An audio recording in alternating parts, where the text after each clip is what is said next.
palabra para esta mañana y la he titulado ¿qué podemos hacer?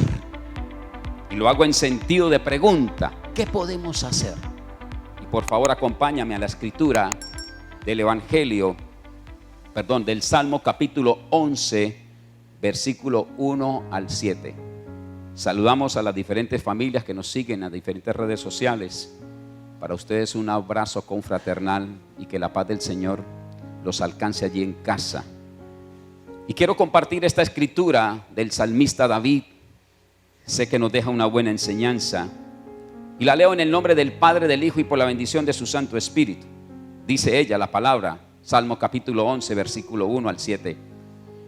Dice la escritura: en el Señor hallo refugio. ¿Cómo pues se atreven a decirme, huye al monte como las aves? Vean cómo tensan sus arcos los malvados, preparan la flecha sobre las cuerdas para disparar desde las sombras contra los rectos de corazón. Cuando los fundamentos son destruidos, ¿qué le queda al justo? El Señor está en su santo templo, en los cielos tiene el Señor su trono y atentamente observa al ser humano, con sus propios ojos lo examina. El Señor examina a justos y a malvados y aborrece a los que aman la violencia. Hará llover sobre los malvados ardientes brasas y candente azufre. Un viento abrasador será su suerte. Versículo 7. Justo es el Señor y ama la justicia, por eso los íntegros contemplarán su rostro. Amado Padre, te doy gracias una vez más por permitir leer tu santa palabra a tu pueblo aquí reunido en esta hora. Que seas tú llevándote en esta hora toda la gloria, toda la honra y toda la alabanza es tuya. Permita que la palabra que destile mis labios a partir de este momento no sea palabra de un hombre natural, sino palabra de tu Espíritu en mí. Glorifícate, Señor. Te lo pido ahora en el nombre precioso de Cristo Jesús. Amén y amén. El texto que acabo de leer, que es un texto de David, lo elabora en un momento de tribulación, lo elabora en un momento de persecución, en un momento de angustia. Como posiblemente hoy el mundo está en un jaque mate. Pero aquí David hacía expresiones muy contundentes que hoy deberíamos nosotros también de pronunciarlas. Y dice en el Señor hallo refugio. Pregunto, ¿en qué te refugias hoy? ¿En qué estamos refugiándonos como iglesia de Cristo? Pero siempre va a haber un conglomerado de personas, siempre va a haber una estancia de personas que te van a instar a seguir huyendo. Porque la idea es huir de este escenario. Sí, es un escenario que trae injusticia, que trae maldad, que trae perversidad. Nada bueno para lo que yo estoy anhelando como hijo de Dios. Y vemos a través de la escritura cómo el momento de la historia, las personas que rodeaban a David, les dice de una forma contundente: huye al monte como las aves. Huye. Pero esa no es la idea. Pero posiblemente para muchos ese es como el as que tienen bajo la manga para que si alguna cosa sucediera, vamos a hacerlo. Entonces, vemos que la maldad en esta temporada de David estaban tensando arcos, dice, preparando las flechas sobre las cuerdas para disparar, dice la palabra, desde la sombra contra los rectos de corazón. Algo parecido hoy. Igual, no ha cambiado la historia. La historia sigue siendo igual. La iglesia sigue siendo perseguida, la iglesia sigue siendo señalada, la iglesia sigue siendo injuriada. La iglesia sigue en esta tendencia. Aquí a David se le estaba atacando. Pero salta una pregunta del salmista, que es la pregunta que quiero tomar como enseñanza. Y dice: cuando los fundamentos sean destruidos, y queda la pregunta, ¿qué le queda al justo? Estoy al frente de justos en esta mañana. ¿Qué le queda a la iglesia si los fundamentos, no se mueven, se destruyen? Y cuando hablo de la palabra fundamento, estoy hablando de algo que se ha solidificado, de algo que se ha establecido para que a partir de ahí se pueda edificar algo bien. Hablándolo en términos de arquitectura o de ingeniería, para edificar, para construir, para levantar un edificio se necesitan buenos fundamentos. Buenas bases, buenas zapatas, buen hierro, buen cemento, para que en el momento de temblores, de riesgos atmosféricos, el edificio no sufra. Algo parecido ocurre en tu vida y en mi vida. Algo parecido ocurre en la familia de la fe. El fundamento se llama Cristo Jesús, es nuestra roca, de ahí estamos afianzados, ahí estamos arraigados en Cristo Jesús. Ese es nuestro fundamento. Y de allí se elevan tantas cosas: fe, esperanza, amor, paciencia, paz, los frutos del Espíritu. Pero dice la Escritura, o dice el escritor, cuando los fundamentos sean destruidos, ¿qué le queda? Están siendo destruidos los fundamentos de nosotros.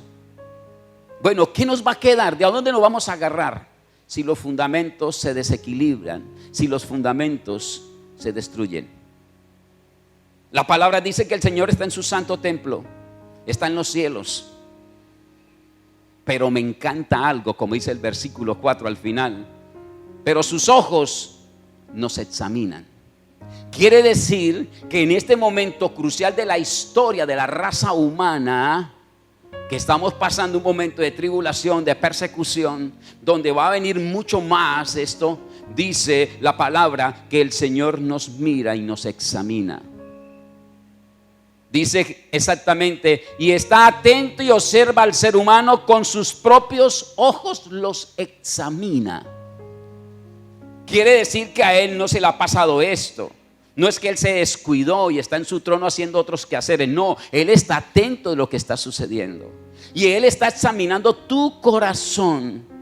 Cómo es que le están moviendo el cimiento y posiblemente se está desboronando lenta y paulatinamente tu vida personal, moral o social. Esto es bastante fuerte. Pero dice también que el Señor examina a justos y a malvados. Entonces, así como está mirando, así como el Señor está examinando el mundo entero, también examina a su iglesia. ¿Cómo estoy? ¿En qué posición estoy en este momento de la vida? Para nadie es un secreto que vivimos en una sociedad antivalores, antirrespeto, corrupta, vulgar y sin temor a Dios. Eso no es un secreto, ¿verdad que no? Pero en la palabra de Dios, en las Sagradas Escrituras está, y ella dice que se ha profetizado que en los tiempos postreros la maldad aumentará, la maldad crecerá. ¿Será mentira o será verdad lo que está sucediendo hoy? Se está aumentando la maldad y está alcanzando estándares a los que nunca antes había llegado el mundo. Está llegando a unos estándares impresionantes, que esto hoy lo estamos viviendo quienes todos. Y ha llegado la inmoralidad como nunca había llegado.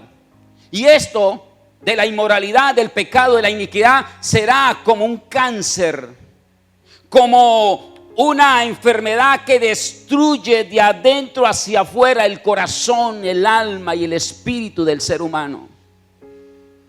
Está destruyendo lenta y paulatinamente la esencia de la vida. Y estamos viendo cosas que no quisiéramos mirar más.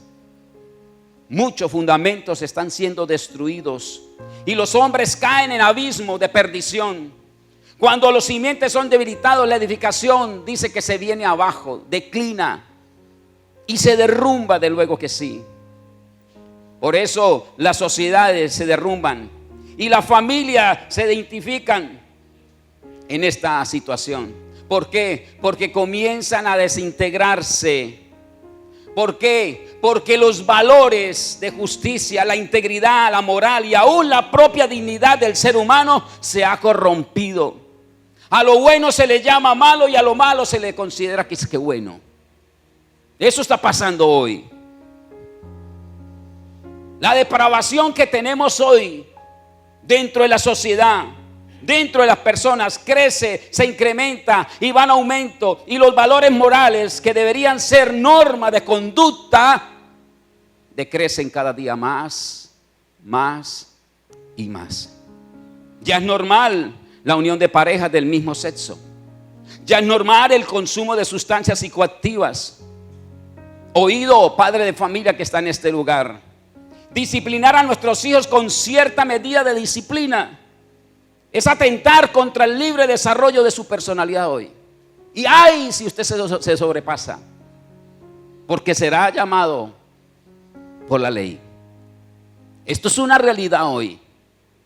Yo no estoy tapando el sol con una mano. Lo que veo es la indiferencia de nuestras autoridades en el ejercicio de su autoridad. Nos tienen aterrados que lo que ha sido elegido para dirigir, para gobernar a un pueblo, se perdió la autoridad en ellos. Y si ellos no tienen la autoridad para regir una moral de un pueblo, ¿quién lo hace? ¿De quién depende esto, amada iglesia del Señor? ¿De quién depende esto? Pues déjeme decirle algo.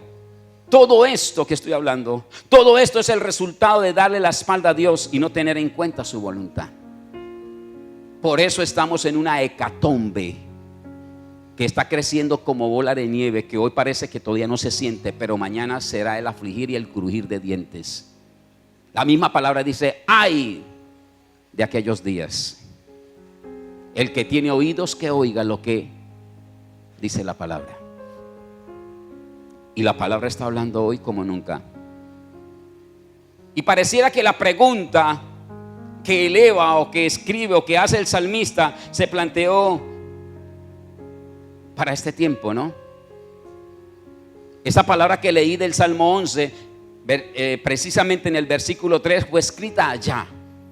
Pero pareciera que el salmista sabía que iba a suceder hoy. Y parece que esa palabra está plasmada para hoy.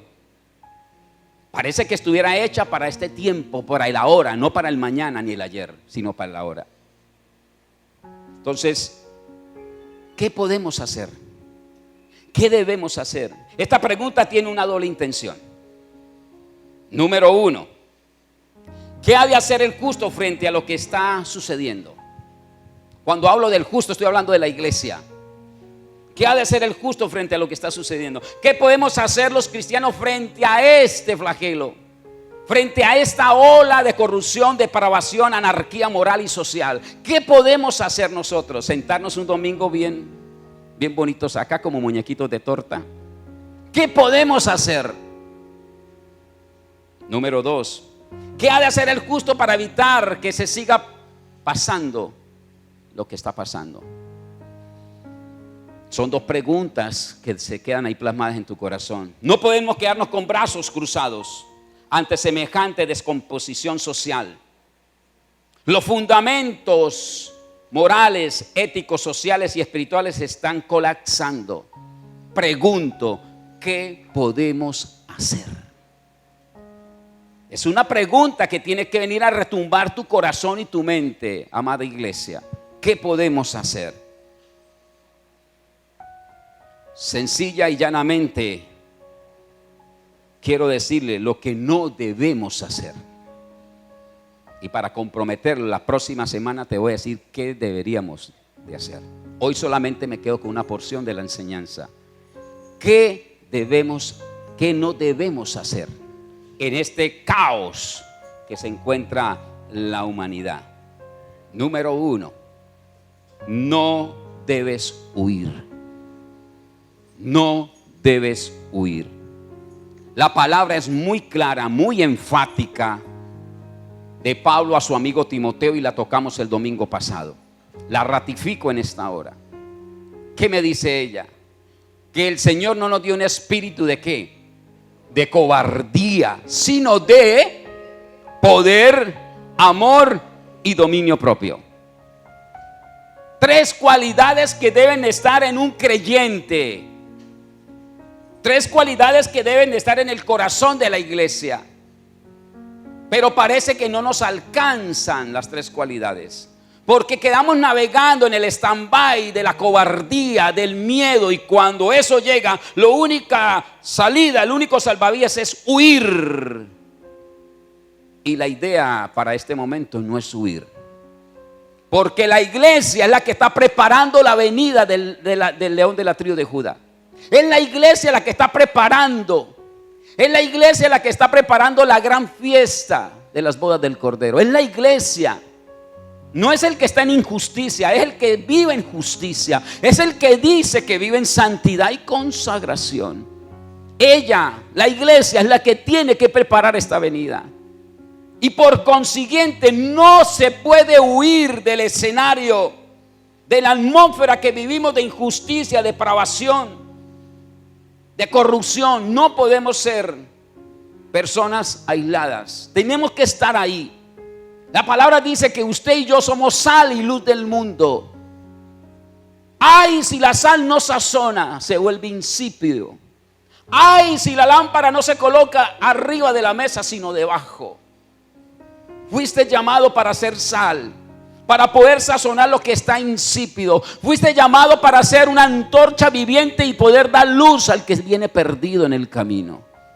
Esa es tu función, amada iglesia del Señor. Pero si tú huyes, si tú te sales de la atmósfera que hoy estamos incluidos en un mundo que está lleno de corrupción, de depravación, de anarquía moral y social, ¿quién va a iluminar esto? ¿Quién va a dar un toque de sazón a esto si no es la misma iglesia de Cristo? Si no es la novia, la que dice que tiene que estar ataviada sin mancha y sin arruga. Esto no se le puede delegar a un ciego. Esto no se le puede delegar a un sordo. No, esto se le tiene que delegar a la iglesia que está activa, a la que dice Pedro que es linaje escogido y real sacerdocio. A esa es que está delegada esta función. Pero ¿qué pasa cuando la cobardía llega? Se pierde el poder, se pierde el amor y se pierde el dominio propio.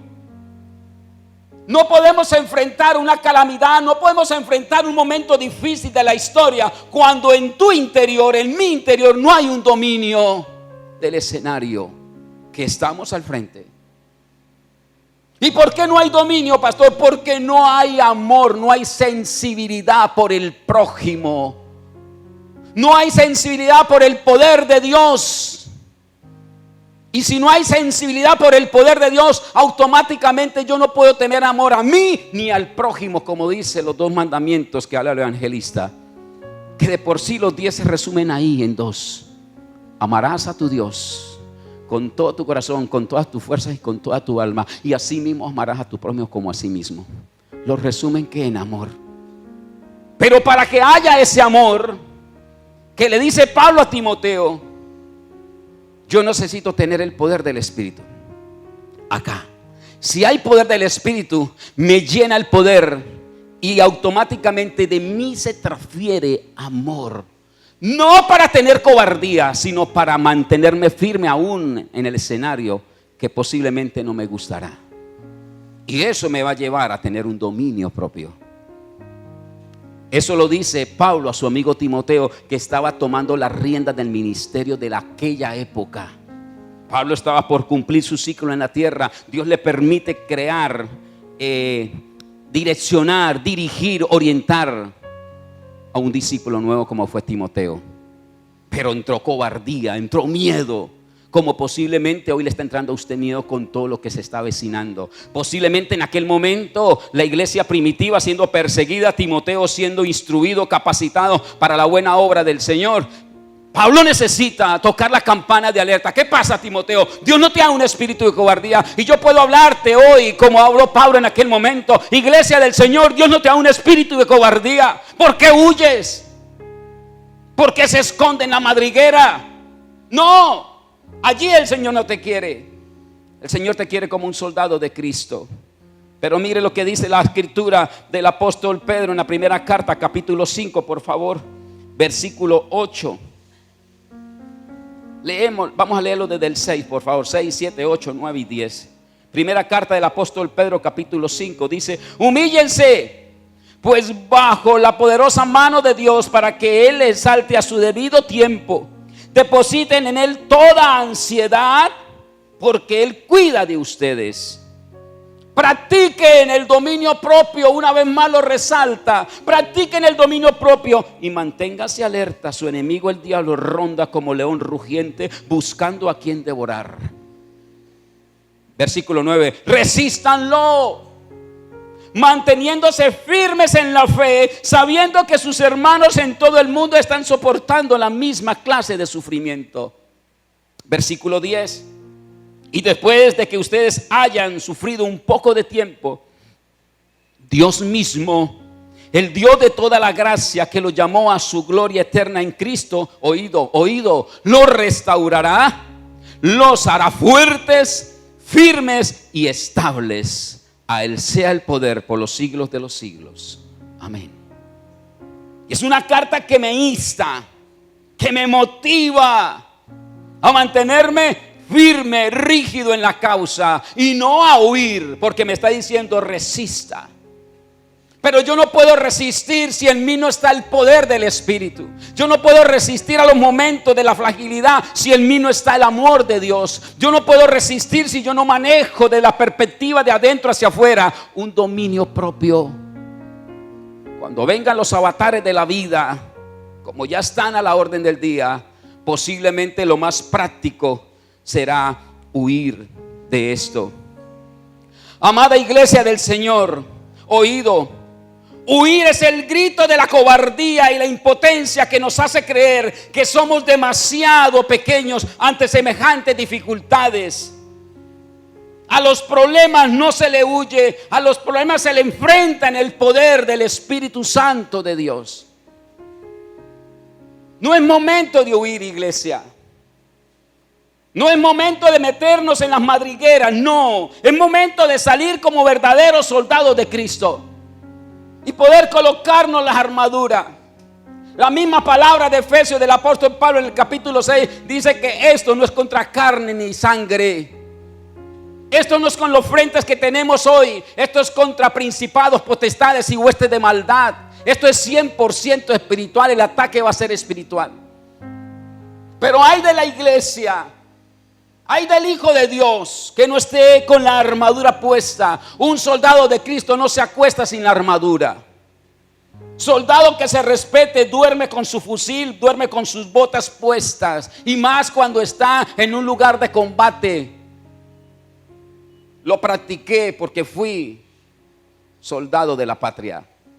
Dormía en campamento con todos los atuendos, inclusive con la munición pegada en su cintura. No se podía dejar por ahí un lado porque es que me incomoda para dormir. No, tenía que estar presto para cualquier alarma, estar listo como un buen soldado de la patria, para defender nuestras fronteras, para defender al que estaba durmiendo. Lo viví en carne propia. ¿Cuánto no más ahora que soy un soldado de Cristo? ¿Cuánto no más ahora que conozco la verdad y que me hizo libre? ¿Cuánto ahora más que sé que el mundo se pierde sin Él?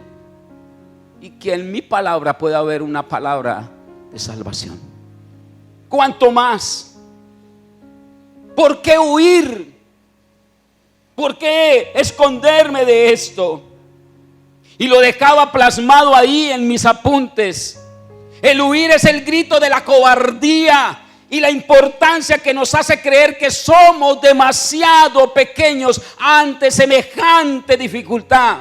A los problemas no se le huye, se les enfrenta en el poder del Espíritu de Dios. Es ahí donde Dios quiere verte. No huyendo, resistiendo, aun si tocaría que dar la vida por Él. El que cree que sus problemas son demasiados gigantes para solucionarlos es porque en el tiempo se quedó enano en su capacidad de solucionarlos. Mírelo en su entorno en el cual se mueve, en el cual practicas. ¿Crees que tus problemas han venido a ahogarte? No. Posiblemente tu pensar se ha vuelto un enano. Y por estar en esa tendencia no es capaz de darle solución a tus problemas. Y este es un problema global, mundial, que tarde que temprano afectará, ciudades, barrios, familias, y afectará a una generación entera. Pero usted no puede huir de esto. Me encanta la historia bíblica cuando vemos la historia de Saúl y de David. David estaba al frente de un Goliat. Necesitaba derribarlo. Necesitaba quitarlo porque estaba oprimiendo al pueblo de Dios, a Israel. Y David, como buen rey, Saúl tenía todo el poderío, tenía todo el arsenal para poderlo derribar. Pero escuche de las palabras que mencionó este rey. Y decía: es tan grande que no hay manera alguna de darle. Ese era el pensamiento enano de un rey que tenía poderío militar. Es tan grande que no hay manera alguna de darle. Pero hay una palabra que saca David cuando se enteró de la situación que había en su pueblo. Y él dice: es tan grande que no hay forma alguna de fallarle al blanco. Pregunto, ¿eres David o eres Saúl? ¿Qué espíritu te rige hoy dentro de ti? David también lo vio grande. Dijo: es tan grande que no hay forma de fallar. No hay forma de fallar. ¿Se le pega o se le pega? Pero aquí, ¿qué hizo Saúl? Y usted conoce la historia. Huyó. Pero había un soldado de Cristo todavía. Había una estirpe del león de la tribu de Judá, David. Y él se enfrentó, y usted conoce la historia cómo termina. La pregunta que queda aquí en esta hora: ¿qué espíritu te rige hoy? ¿El espíritu de Saúl o el espíritu de David? ¿Qué debemos de hacer en este tiempo? Número 2, no ignorar lo que está pasando. No lo podemos ignorar. Mateo capítulo 13, versículo 15, por favor. Mire lo que dice allí la palabra. Porque el corazón de este pueblo se ha vuelto insensible.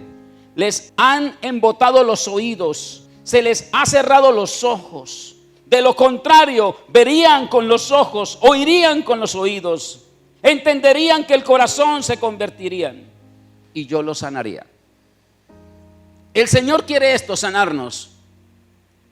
Pero cuando somos personas que ignoramos lo que sucede, para ese conglomerado de personas no habrá una palabra, no habrá una visión.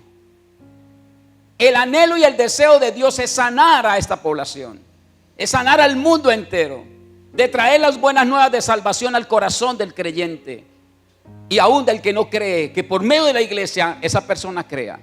Pero por eso tienes que ser un testimonio visible, un testimonio andante. Tienes que ser un modelo de Cristo para que ellos puedan ver que sí hay una solución y que la iglesia viene a traer eso. Pero ¿qué pasa? Ignoramos lo que está pasando. Nos enclaustramos en un templo como este, acogedor, sabroso, como dice por ahí una amiga. Pero ¿qué pasa allá? ¿Por qué ignoramos lo que está sucediendo? ¿Por qué ignoramos lo que sucede en el Parque Mercedes? ¿Por qué ignoramos lo que sucede en el Lineal? ¿Por qué ignoramos lo que sucede en las calles, avenidas? ¿Por qué ignoramos? Si es la realidad que hoy vivimos. Romanos capítulo 12, por favor, versículo 12. Vamos al 12:10 de Romanos. 12:10. Dice la palabra: ámense los unos a los otros con amor fraternal, respetándose y honrándose mutuamente. Nunca dejen de ser diligentes. Ojo, diligentes.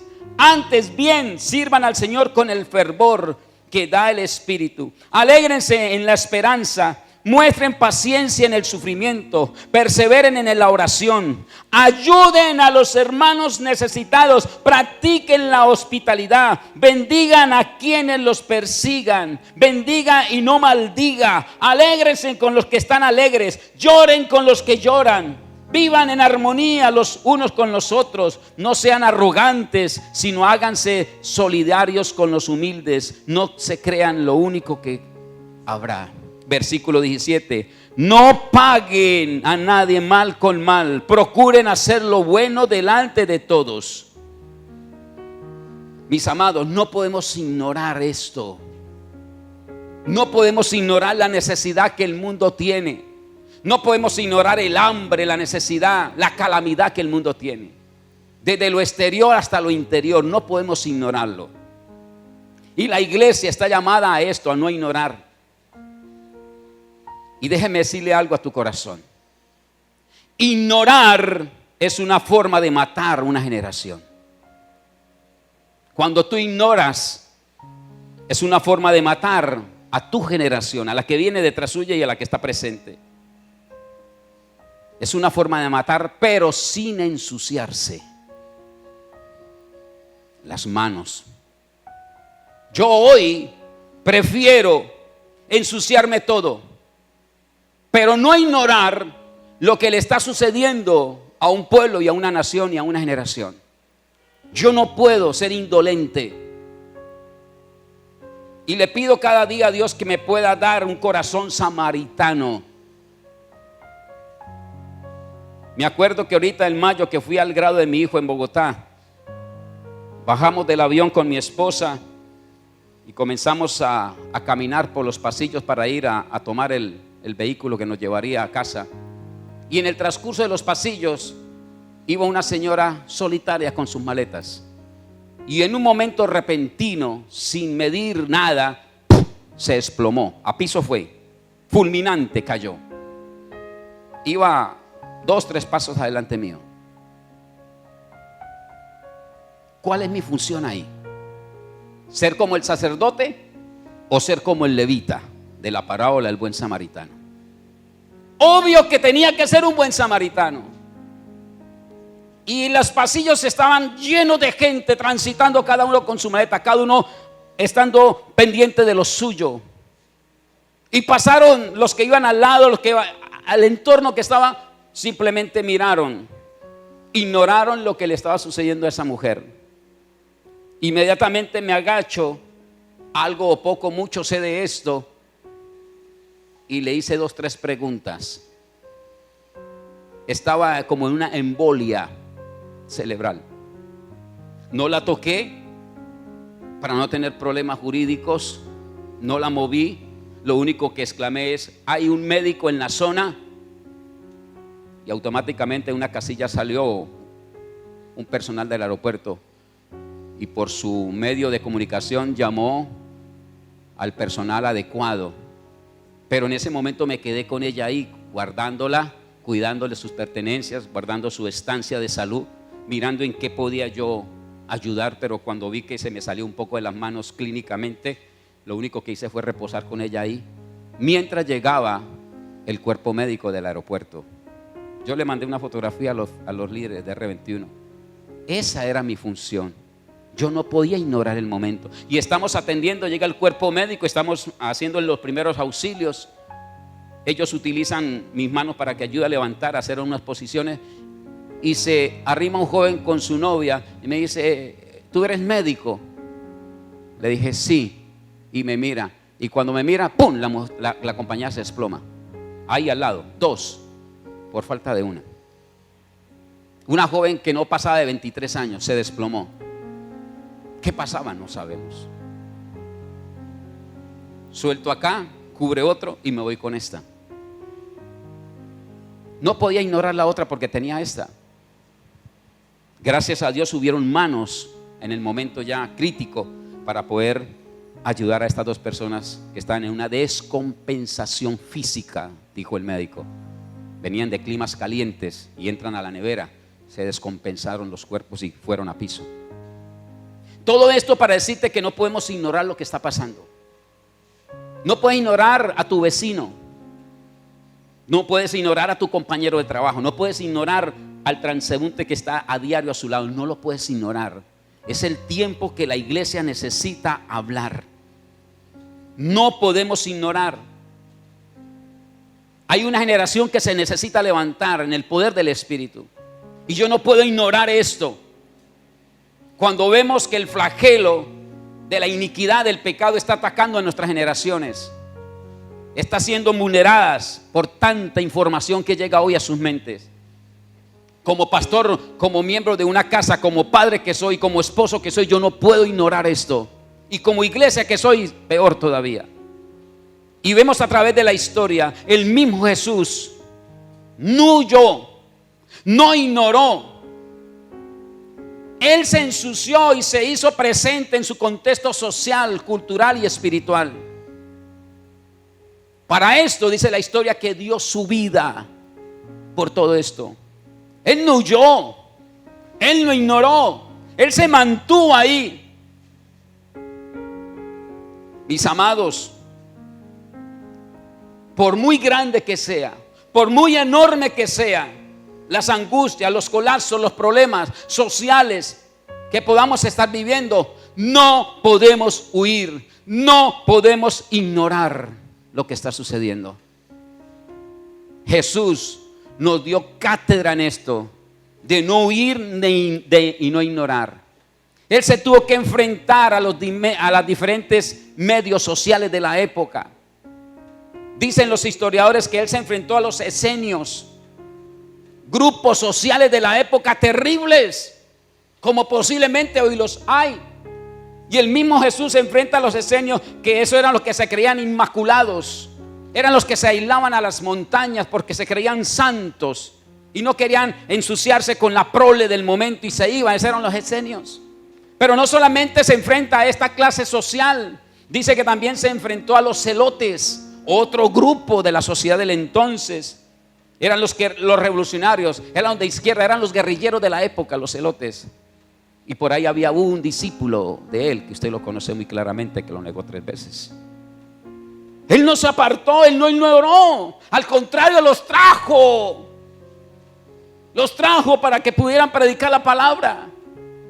Eran grupos de la sociedad del entonces, eran grupos sociales del entorno de Jesús. Él no huyó a ellos, no, yo no me encuentro con esta gente, no. Y no solamente con los esenios, los celotes, también estaban los herodianos. ¿Quiénes eran ellos? Era el poder político del momento. Eran los que estaban en los poderes para gobernar y dirigir a Roma. Estoy hablando de grupos sociales de la época que Jesús no ignoró, que Jesús no huyó de ellos. Y no solamente estos, también estaban los saduceos. Eran los aristócratas, eran los terratenientes, eran la gente de la élite, eran los estratos 6 y 10 de la época. Con ellos también tuvo que enfrentarse. También se enfrentó con los fariseos, con los que cada día tenía que hacerlo. ¿Por qué? Porque eran los que estaban legislando y estaban arraigados a la ley de Moisés. Si usted está observando lo que estoy hablando, Jesús, nuestro Redentor, no fue esquivo a esto. Él tuvo que enfrentar los grupos sociales de su época. Él no ignoró, él no huyó a esto, era una realidad. Por eso colocaba ignorarse una forma de matar a una generación.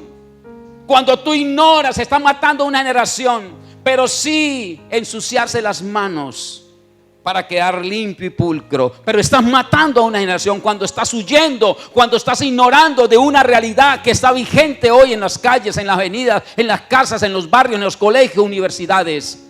No podemos ignorar esto. Yo te invito en esta mañana que si tienes que ensuciarte, ensúciate. Jesús lo hizo, Jesús no ignoró y Jesús no huyó de la realidad social de su época. Él enfrentó la situación y todo lo hizo por amor a ellos.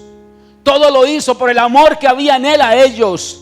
Tanto así que dice la historia que fue a una cruz por ellos.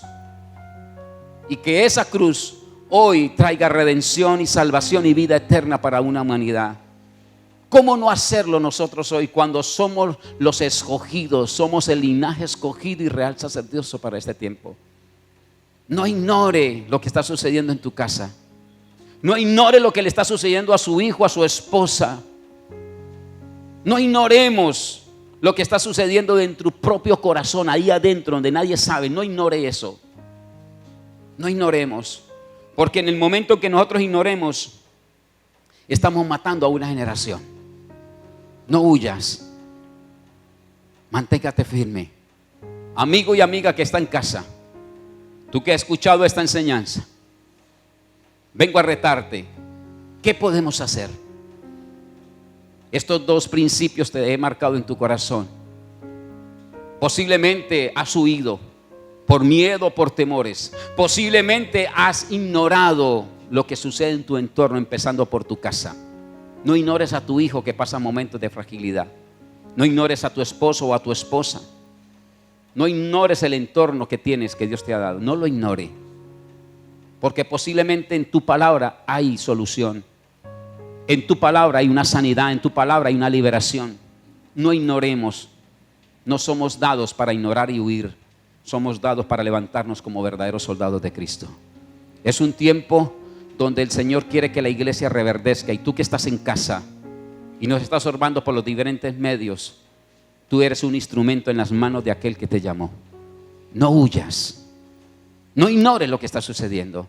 Posiblemente lo ha hecho y yo no te vengo a juzgar porque yo no soy juez.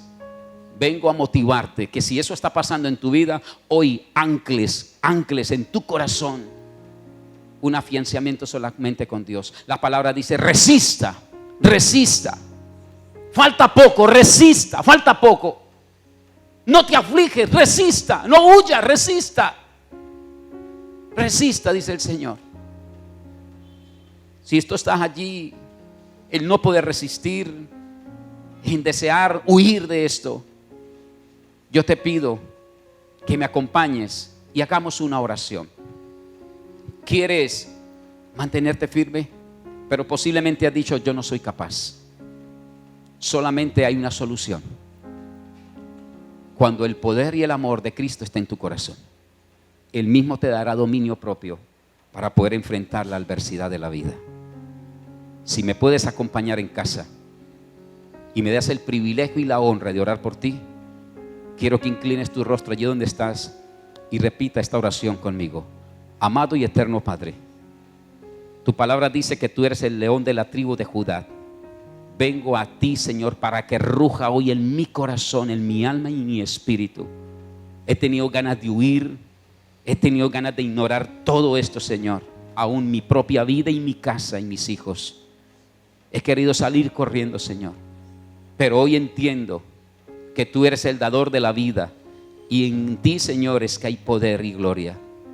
Hoy, Señor, me humillo delante de tu presencia y te recibo como mi único y suficiente Salvador. Perdona mis pecados si no he hecho lo que tú has mandado hacer. Inscríbeme en el libro de la vida y no lo borres nunca jamás. Dame de tu espíritu, Señor, para que a partir de este momento y de esta hora me guíe a toda verdad. Gracias te doy, Señor, en Cristo Jesús. Amén y amén. Permítame orar por ti, familia que está en casa, inclusive el conglomerado que está en esta mañana en el auditorio principal. Amado y eterno Padre, gracias te doy. Hemos expresado una palabra, Señor, que nos motiva a que nuestros fundamentos no se destruyan, Señor. Ella dice: ¿qué le quedará al justo?